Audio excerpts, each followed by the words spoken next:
আমার কাছে বাজেটটা প্রগতিশীল এবং জনমুখী। প্রগতিশীল এই জন্যে যে যে জায়গাগুলো আমাদের ইনভেস্ট করা দরকার, সেটা আমাদের পভার্টির দিক থেকে দেখলে আমাদের বেসিক কাস্টমস ডিউটিতে অনেক কিছু ছাড় দেওয়া হয়েছে। আমাদের ডিপ টেকের উপর একটা ফোকাস রাখা হয়েছে, ইনফ্রাস্ট্রাকচারের উপর অ্যালোকেশনটা বেড়েছে। সুতরাং সেদিক থেকে বাজেটটা প্রগতিশীল, জনমুখী এই জন্যে যে আমাদের পার্সোনাল ইনকাম ট্যাক্সে অবভিয়াসলি ছাড় হয়েছে, 12 লাখ অবধি ছাড় দেওয়া হয়েছে। এছাড়াও বয়স্ক লোকেদের সেভিংসের ইন্টারেস্টে 50,000 থেকে 1 লাখ করা হয়েছে।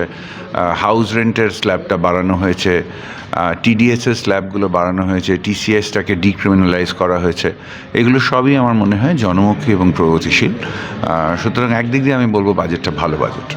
আচ্ছা, আর বাংলার ক্ষেত্রে যদি দেখা যায়, বাংলার ক্ষেত্রে সেভাবে কোন দিকটা মনে হলো যে না বাংলার মানুষের জন্য দেখুন, বাংলা এমএসএমইতে 1 নম্বরে আছে। সুতরাং সেদিক থেকে দেখতে গেলে এমএসএমইর জন্য যে ছাড়গুলোর কথা বলা হয়েছে সেগুলো বাংলার যারা এন্টারপ্রেনার তারা নিশ্চয়ই এটা ভালো, তাদের জন্য ভালো। এছাড়া আমরা দেখেছি যে মোটামুটি পূর্বাঞ্চলের জন্য অনেকগুলো ইউরিয়া প্ল্যান্ট, আসামে, বিহারের জন্য অনেক কিছু বলা হয়েছে।